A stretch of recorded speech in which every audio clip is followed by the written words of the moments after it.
So ECAS, for those of you who don't know, we're an NGO based here in Brussels. It's a European Citizen Action Service, and we have been providing services and helping EU citizens defend their rights in the EU. So we created a focus area a few years ago called the Digital Democracy Focus Area. Why? Because we saw the possibility and the need actually to understand more about how technology can connect citizens to decision-making processes. So, as I said, we have been organizing different events. Our annual events are the Digital Democracy Days, in which we are trying to also be inspired by our audience and our participants on how we can actually improve our democracy through technology. We have also been publishing different research papers and also working on different co-funded projects by the European Commission. So in this little box, you can see that we have been working on different research papers. We started with one of ours called Co-Deciding with Citizens Towards Digital Democracy at the EU level. This year, we were commissioned by the AFCO Committee and the Parliamentary Research Center to work on a study for the European Parliament. And we published in May the potential and challenges of e-participation in the EU for the AFCO Committee. At the moment at the European Parliament, for those of you who don't know, MEP Ramon Jauregui is actually working on the position of the European Parliament on e-democracy. It is now open to the amendments of the AFCO committee, and hopefully in December they will approve it and the Parliament will have its own position on e-democracy. And in the third one, the third publication we have launched yesterday, and it is towards a crowdsourcing pilot at the EU level, taking decisions with citizens and not for them. It's still a working document, and the idea is to be crowdsourcing with you ideas on this crowdsourcing paper. We think that the e-participation tools at the EU level are just simply not enough, and that we should be experimenting more with crowdsourcing in order to collect ideas from EU citizens and help them influence a bit more what's happening at the EU level in decision-making processes. Then we're also working and coordinating two different projects. One of us is on e-participation, youth e-participation. DEEP means Digital Ecosystem for E-Participation Linking Youth, in which we're exploring more how young people can use technology to reach out to decision makers and the contrary, how decision makers can use ICT to reach out to young people. And then we also have a new EU Crowd project, in which we'll be going to different member states to ask them what they think crowdsourcing should look like and how they think crowdsourcing should work in the EU level. And of course, we've been running the ECI Support Center with our friend Democracy International and the Initiative and Referendum Institute for a few years now. We've been working a lot on this European Citizens Initiative, and of course, we think that it is not a tool which meets the expectations of citizens, and we're of course calling for a revision of the regulation. So before we start this day, I just wanted to make a really brief presentation on what we mean by e-democracy, just so that we all start with the same playing field. So the concept of e-democracy is quite new, and I find that many people have a lot of confusion on what actually it means. So when we talk about e-democracy, it's pretty simple. We refer to the use of communication, information and communication technology to support democratic decision-making in order to enhance democratic institutions and democratic processes. So it's as simple as that. It's electronic democracy, which means using technological tools to improve our democracy. So it relates to different online activities of governments, as Mr. Strootman was saying, so administration, but also representatives and political parties, and the interactions that these governments have usually with their citizens. We can put three aspects, and we can highlight three aspects of e-democracy. So as we just said, it's the interaction between the government and the citizens. On the one hand, the first aspect refers to e-government, which was, of course, described by Mr. Strothman, which basically is the use of ICT, usually for public administration, which it's more focused on the government. So e-government is really about how to improve, usually, public administration and services in a government. So it's just, as you can see, focused on the government. In the second aspect, we have e-transparency. So it's basically everything that government does in order to make its work more known to the citizen. So it goes from the government to the citizen. It's how it makes itself more transparent so that citizens afterwards, hopefully, can actually participate more in the government. So for me, e-democracy is mainly, in this case, what we refer to it, more about e-participation. And according to the United Nations, then, e-participation is also divided, let's say, in 3 levels. The first one is e-information, the second one is e-consultation, and the third one is e-decision making, which is the strongest of all, and we can imagine how citizens can work with the governments in order to maybe work on a piece of legislation together. One thing we always like to specify, at least I do, is that digital democracy is often confused with direct democracy. Many political parties in Europe are talking about e-democracy as if they're referring to changing a system that we have already in place. I'm from Italy, so we have a political party who always is talking about direct democracy. Personally, I really think digital democracy is not meant to replace traditional forms of representative democracy, but rather to complement representative democracy by adding elements of citizens' empowerment and more direct participation. So we still believe in elections, we still believe in electing our representatives, but we do think that those representatives have also a duty to connect more to us. We should be able to talk more and, express our voice and our opinions to the people that we have voted for. So, as I said, I would just briefly like to go through the different panels. I would just like to show you what I have learned in e-democracy and what I still don't know in e-democracy, and I would like your help on. And something that you could think about during the day, and if you ever have any ideas, just come up to me and we can talk about it. So the first panel today will be about crowdsourcing. So the future of e-participation tools and methods in the EU, what possibilities for crowdsourcing. The second one will focus specifically on young people, so youth and e-participation, engaging digital natives, that's what they're called today, in policy making. After the millennials, we have the digital natives. And in the third panel, we have e-participation and political parties, connecting citizens to politicians.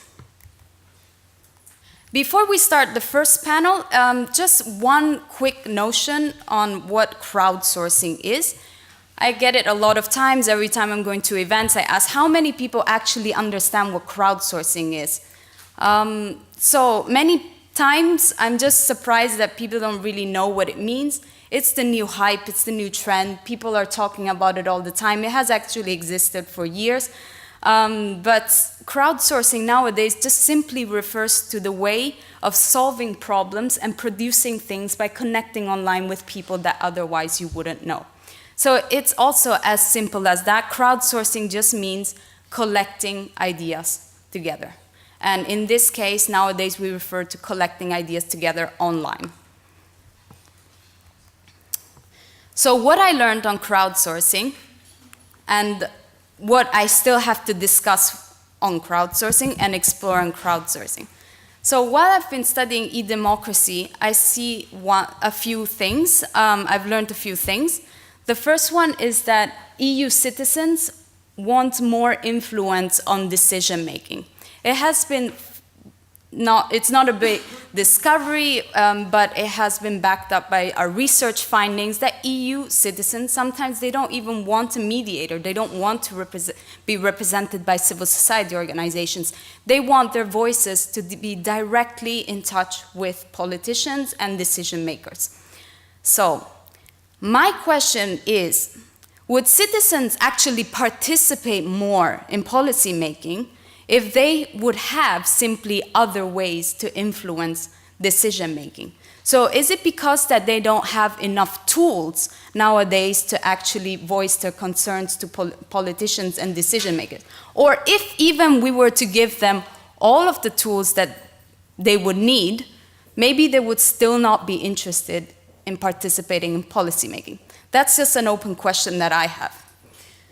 Another thing that we have learned, and through my study also on the for the Parliament, I have analyzed how many e-participation tools officially exist at the EU level, and there are just not many of them. We have the European Citizens Initiative, which is full of flaws. Then we have the consultation, which is too specific. How many of your friends actually participate on consultations? Actually, how many of your friends know what it means to be part of a consultation? How many of your friends, I'm from Italy, if I ask them what the European Citizens Initiative is, they wouldn't even know, I can assure you. And afterwards, there's not much left. There are some petitions that you can make, but usually there are already things set on the agenda. And then there are additional ways, projects co-funded by the Commission, but the EU e-participation tools are simply limited in number and limited also in efficiency. So to be discussed, if we were to insert crowdsourcing, would crowdsourcing be a good method to involve citizens in EU decision making? And on the third thing that I know is on the wisdom of the crowd. We have been analyzing 27 national cases of crowdsourcing. And in most of the cases, it has been declared, and according to our data, that the wisdom of the crowd, so basically by collecting ideas, can lead to innovative ideas in decision-making processes.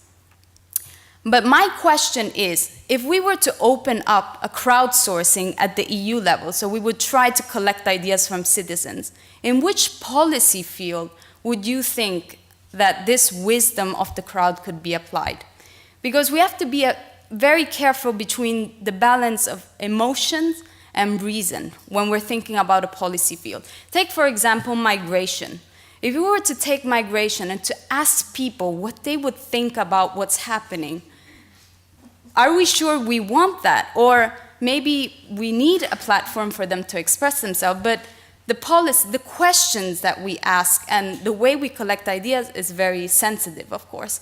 Or something which is too technical, maybe is something about climate and our climate policy, because it's more long-term, it's not too much based on emotions, so there are also too many maybe technicalities. So the important thing is to understand in which policy field could a crowdsourcing take place. The second panel, as I said, is more on young people.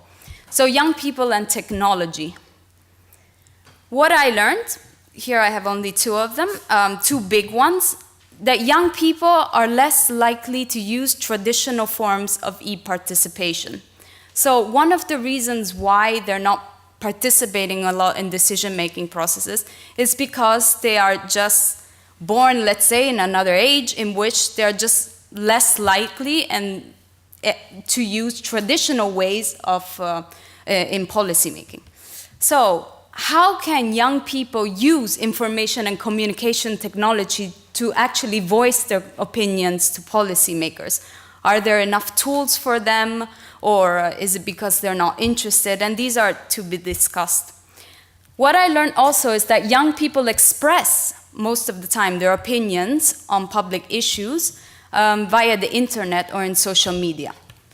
It's happening more and more with digital natives, with the millennials as well, that we are constantly putting all of our opinions online. It's basically one of our biggest ways of communication nowadays. It's really, everything is online. So our question is, the contrary. How can decision makers use information and communication technology to reach out to young people and to better understand their concerns? So on the one hand, we focus on how young people can use technology to reach out to the decision makers, but it's also true the opposite. How can decision makers take advantage of what is happening in the digital world now to understand more what young people are thinking and what they would like to have included in policymaking? In the third one, citizens and politicians, and I wrote politicians on purpose and not decision makers, because I really think that there should be more ways for citizens to connect also to the people they vote for. So what I learned. While I was doing the study for the Parliament on e-participation, I had the chance to interview a lot of stakeholders, including some MEPs, and it was very interesting to see how few MEPs actually use e-participation tools to reach out to their constituents and to their citizens. In the third panel, we'll have the chance to hear from some experiences, but the other thing that I noticed is that every time I talk to a politician or every time I talk to an MEP, they're always telling me that they would welcome more interaction with citizens. So what I learned is that many MEPs say that they want more interaction with citizens, but very few of them use actually e-participation tools. And it's not because there's a lack of technology. The technology has been out there for 10 years. It's just because they decide not to do so. So my question is why? But the funny thing is, when I was doing my research, is that I found out that many citizens at the same time say that they want more interaction with politicians. But when there is actually some sort of crowdsourcing experience, or there are some sorts of platforms in which they could actually use to voice their opinions, very few of them use e-participation tools. Why? So the why could be answered in thousands of ways, of course. It could be because there are not enough tools, or the tools are not efficient, or simply because they're not interested in policy making that much. There is just, the whole environment is just too nasty for them, and they don't feel like they want to connect more to their politicians and their political parties. And of course, I come from Italy, where the political situation is always quite tense, so I understand why a lot of my friends are quite skeptical nowadays, and they're just not interested. So these were just a few questions that I had for you just to set the playing field, but now we will start with the panel on crowdsourcing, and we will discuss more there. Please think about the questions that you want to ask the speakers, the experts, so that you'll have the chance afterwards with the Q&A. Thank you.